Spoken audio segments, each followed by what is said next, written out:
ਰਾਣਾ ਕਿਸਾਨੀ ਅੰਦੋਲਨ ਦੇ ਵਿੱਚ ਵੱਖ-ਵੱਖ ਸਟੇਟਸ ਤੋਂ ਲੋਕ ਪਹੁੰਚ ਰਹੇ ਨੇ ਤੇ ਇਸ ਵੇਲੇ ਸਾਡੇ ਨਾਲ ਕੋਲਕਾਤਾ ਤੋਂ ਪਹੁੰਚੇ ਹੋਏ हेमंत तुसावर नाल ने। सर बहुत दिनों तो तुसीं इत्थे आए हो, असीं तुहानूं देखदे हां मिलदे भी हां, ਤਾਂ जिस ढंग ਦੇ ਨਾਲ इस संघर्ष ਦੇ ਵਿੱਚ ਤੁਸੀਂ योगदान पा रहे हो, संघर्ष ਦੇ ਵਿੱਚ आप योगदान डाल रहे हैं, क्या कहना चाहते हैं? सबसे पहले देखिए, मैं सबसे पहले आपके चैनल के माध्यम से बोलना चाहूंगा, पूरे भारत के जन समूह और पूरी जनता को बोलना चाहूंगा, 135 करोड़ जनता को बोलना चाहूंगा कि ये जो किसान आंदोलन है ये नकली नहीं है, यहाँ आतंकवादी नस्लाइट और टुकड़े टुकड़े गैंग नहीं है। क्योंकि जिस तरीके से मोदी सरकार दलाल और मीडिया जिस तरीके से प्रोपोगंडा कर रही है कि यहाँ पर दलाल यहाँ पर जो बैठे हैं वो पाकिस्तानी है, आतंकवादी है, नस्लाइट है, टुकड़े टुकड़े गैंग है, खालिस्तानी है, वगैरह वगैरह है, ऐसा कुछ नहीं है। अगर है तो यहाँ पर गिरफ्तार करिए, आप आकर यहाँ पर पकड़िए, उठाइए, केंद्र में तो आपकी सरकार है। तो ये जो बेवकूफ बना रहे हैं ना देश की जनता को, ये मत बनाइए। देश की जनता की आंखें खुल चुकी है और समझ चुकी है। और एक चीज और बताना चाहूंगा कि एक चाय वाले ने एक दूध वाले से पंगा ले लिया है और दूध वाला हमेशा चाय वाले पर भारी रहता है, ये बता देते हैं मोदी जी। अब बहुत भारी पड़ेंगे अब ये दूध वाले किसान। अरे भैया, दूध पी के तो भारी, चाय वाले में तो फिर भी पानी पानी, मगर जहां दूध वाले से अगर पंगा ले लिया ना तो एक झटका लगेगा, वो झटका लग चुका है। उसी झटके की वजह से आज केंद्र सरकार की जमीन निकल गई है पैरों तले। कारण है कि जो ये 8 बार 10 बार जो मीटिंग कर चुके हैं किसानों से, हर बार ये मुंह की खाए हैं। जब इनसे ना संभला तो इन्होंने सीधा का सीधा अपनी बोल जो है सुप्रीम कोर्ट में फेंक दी। अब सुप्रीम कोर्ट, देखिए हम न्याय प्रणाली और सुप्रीम और हाई कोर्ट की इज्जत करते हैं, नहीं क्या, लेकिन कहीं ना कहीं हम लोग संदेह और के घेरे में भी लेते हैं उनको। कारण है कि इनका चुम्मा चुम्मा जो होता है ना, जो जुम्मा चुम्मा होता है ना सुप्रीम कोर्ट और केंद्र सरकार का, ये सबको दिख रहा है। जैसे जिंदी मक्खी मुंह में निगली नहीं जाती है ना, तो उसी तरीके से सुप्रीम कोर्ट ने कार्य किया है। एक बात बताइए, हेमा मालिनी है, बसंती के नाम से बहुत मशहूर है, पंजाब से भी ताल्लुकात हैं, धर्मेंद्र की पत्नी है, तो अब क्या जा रहा है, हेमा मालिनी का बयान आया है कि जो किसान है इनको गुमराह करके बरगला के जहां लाया गया है, इनको पता नहीं है कुछ भी। देखिए, जिस तरीके से हेमा मालिनी बोल रही है ना, बहुत गलत बोल रही है। यहाँ पर ना इसको भोला पुसला के लाया गया है, ना इनको बरगला के लेके आया गया है। और उन्हीं का पति जिसको ये छोड़ चुकी है, जिसके साथ पति पत्नी का जब मेल नहीं हो और 6 बार तलाक हो जाए, तो उसको क्या पता कि ये किसान बैठे कि क्या बैठे हैं। धर्मेंद्र ने किसान का साथ दिया, धर्मेंद्र ने कहा यहाँ ओरिजिनल किसान है, धर्मेंद्र ने ये कह दिया कि हम इनके साथ है। और हेमा मालिनी बीजेपी की चाटुकार, भारतीय जनता पार्टी के बैनर के नीचे से खड़े होने वाली मथुरा से, ये हेमा मालिनी ने जो कहा है ये बहुत गलत कहा है और देश को दिशाहीन करने के लिए कहा है। हेमा मालिनी को पता नहीं है, वो एसी में बैठकर यहाँ पर किसानों की प्रॉब्लम नहीं समझ सकती। मैं भी किसान की बेटी हूँ। अरे वो किसान की नहीं, वो नाचने गाने वाले की, नचनिया की बेटी है। वो बेटी नहीं है, वो नचनिया है। कहाँ किसान है, कौन सी खेती बाड़ी जानती है वो, उसको तो ये भी नहीं मालूम होगा। वायरल हुई थी वीडियो उसकी एक, और वो काट रही थी। हाँ, मैंने देखा वो वीडियो। वो चुनाव का फंडा था, वो चुनाव का चुम्मा था, चुनाव में बेवकूफ बनाने का वो एक तरह का जो हथकंडा होता है वो था। जिस तरीके से हेमा मालिनी ने किया ना कि वो जो खेत में जाके काट रही है, बो रही है, तो वो खाली फोटो सेशन और वीडियो सेशन और दलाल मीडिया के सामने दिखाने का एक जो अड़ंगा होता है ना, वो था। मैं भी काट देता हूँ। उसको पता है गेहूं और धान में क्या अंतर क्या होता है? अरे उसको खुद नहीं मालूम क्या खाती है क्या निकालती है। मैं एक बात बोलना चाहूंगा, केंद्र सरकार बोलती है ना, केंद्र सरकार किसानों के अगेंस्ट में चलती है, तो सारी की सारी मोदी सरकार, दलाल दल्ली मीडिया, तो मैं उनको एक बात बताऊंगा, किसान जो करेंगे उसको उल्टा करेंगे ना, जो ओरिजिनल किसान है उसको वो आतंकवादी बताएंगे ना। तो मैं एक भाई, किसान तो अन्नदाता है हमारा, अन्न मुंह से खाया जाता है, तो मैं किसान भाइयों की तरफ से आह्वान करना चाहता हूँ पूरे हिंदुस्तान में कि भैया मुंह से खाइए, मुंह से खाइए, मुंह से।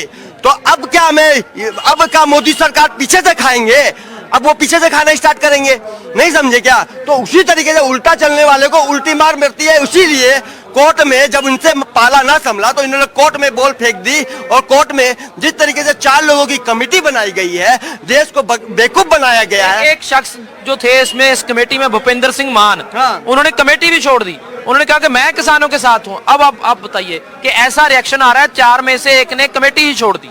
भैया वो समझ गए हैं जो फिक्सिंग मैच होता है। सुनिए मेरी बात, हम भी आपके साथ फिक्सिंग कर लेंगे, हम आपके साथ फिक्सिंग करेंगे, हम आत्महत्या करने जा रहे हैं और आपको फिक्स कर देंगे, हमको बचाना, वही है। लेकिन जो भूपेंद्र सिंह मान ने जो कार्य किया है, वो समझ चुका कि अंदर में गुड़ गोबर है, समझ गए ना। सारी दाल जो है गली हुई सड़ी हुई है, उनको पता चल गया कि ये फर्जीवाड़ा है, इसलिए वो चारों कमेटी में से अलग हो गए। इसलिए अलग हुए क्योंकि उनको भी प्रेशर था कि भैया जो हम बोलेंगे वही तुमको बोलना है, इसीलिए वो अलग हो गए। क्योंकि वो सच्चा किसान है, सही में वो किसानों का दर्द समझता है, सही में वो किसान की नीति समझती है, और सही में वो जानता है कि ये अदानी अंबानी के साथ मिलकर ये जो कानून है, कैंसर रूपी कानून पेला गया है किसानों को। और कैंसर जैसे बॉडी में हो जाता है ना, उसका कोई इलाज नहीं होता है, लास्ट में बॉडी को खत्म कर देता है। तो इसी तरीके से किसानों के ऊपर जो कैंसर रूपी कानून पेला गया है ना, तो मैं बताना चाहूंगा किसानों से जैसे जड़ में कैंसर हो जाए ना तो पूरे पेड़ को खत्म कर देता है, उसी तरीके से किसान हमारे देश की जड़ है।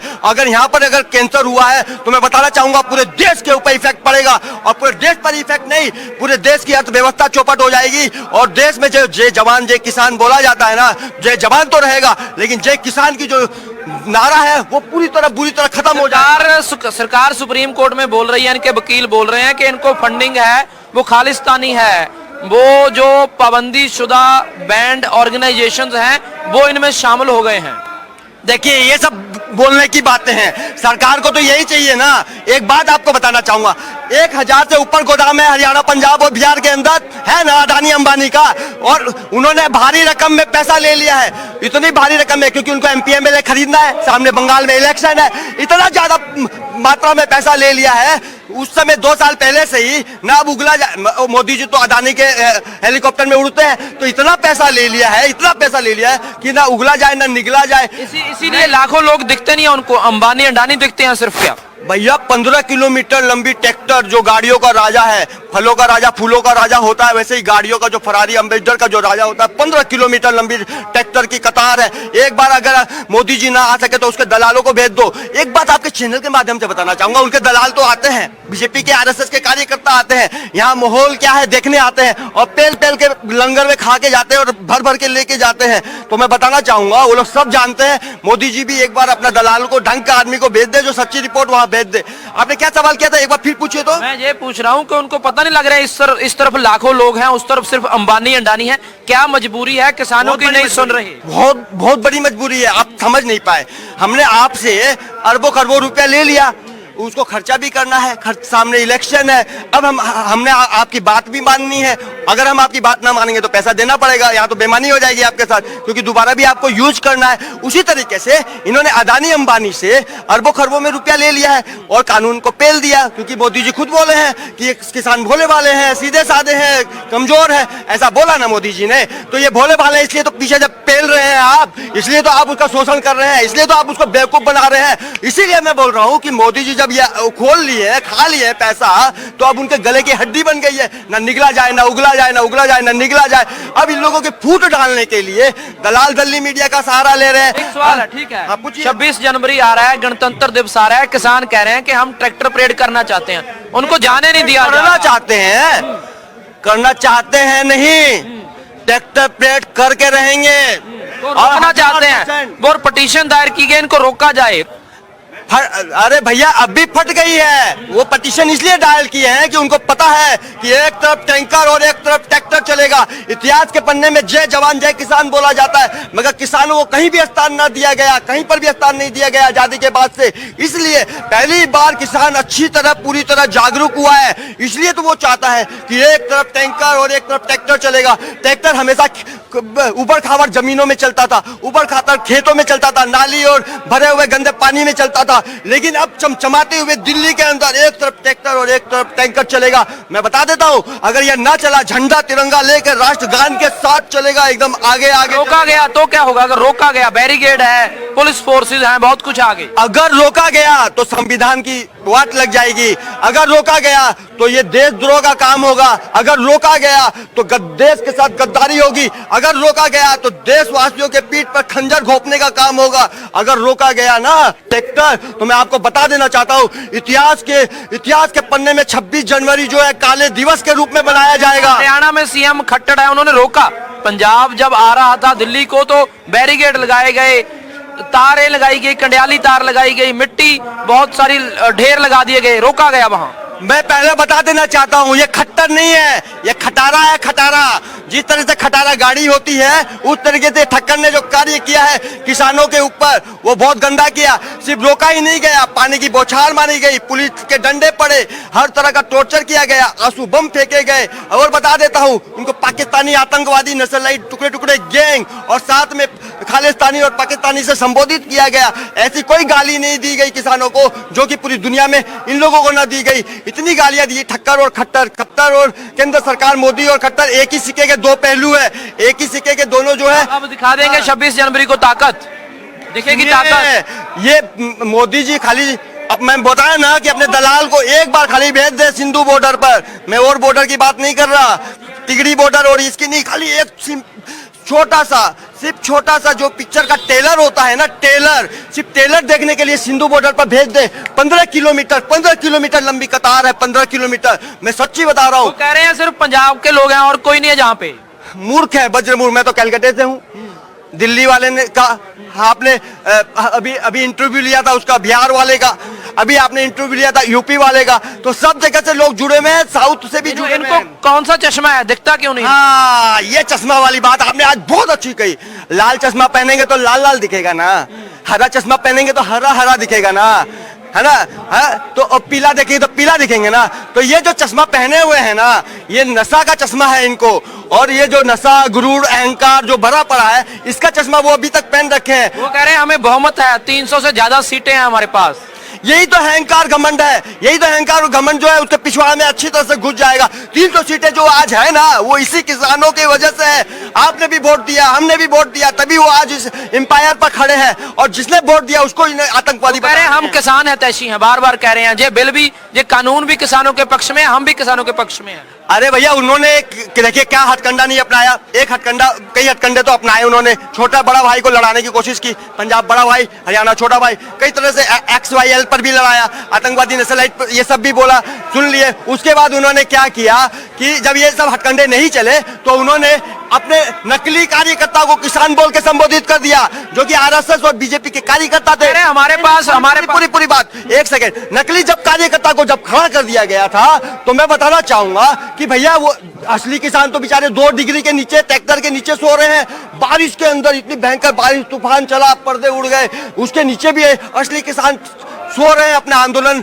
पीसफुल शांतिपूर्वक कर रहे हैं। मगर वो दलाल और दल्ले और नकली जो किसान बैठे बैठे ना, क्यों ना प्रोटेक्ट करते, वो क्यों ना बैठते ठंड के नीचे, क्यों ना नालियों के ऊपर सोते, क्यों ना बारिश में बैठते, मगर वो नकली से भाग गए। तोमर साहब कह रहे हैं हमारे पास चिट्ठियां आ रही हैं, फोन कॉल्स आ रही हैं, किसान आ रहे हैं पक्ष में कि खेती कानूनों के पक्ष में बहुत लोग हैं, 99%। सुनिए, तोमर जी ने एक चीज ये भी कहा था कि हमने किसानों से पूछकर ये कानून लेके आए थे, बोला था ना। तो भैया वो एक बात बताइए, कोरोना काल चल रहा है, लॉकडाउन चल रहा है, हम और आप दोनों जो है घर से बाहर नहीं निकल पा रहे हैं, सोशल डिस्टेंस का पालन कर रहे हैं। तो तोमर साहब ने बोला किसानों से हमने बात की।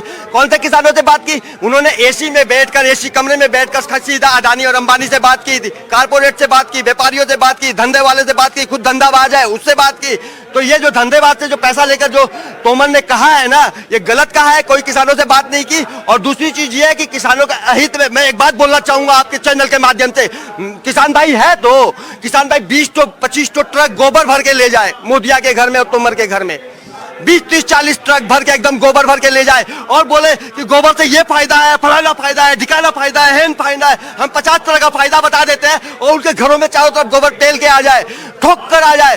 तो अब बताइए वो गोबर रखेंगे? आप हाँ ना पे बोलिए, नहीं रखेंगे ना। तो जब किसान बोल रहा है कि ये गोबर रूपी कैंसर कानून है, हमको नहीं लेना है, हमारे नुकसानदेह है, तो हम ये गोबर रूपी कैंसर कानून क्यों रखेंगे? किस लिए रखेंगे? काय को रखेंगे? आप अपना गोबर अपने मुंह पर लेपिए ना, खुद खाइए ना साले गोबर।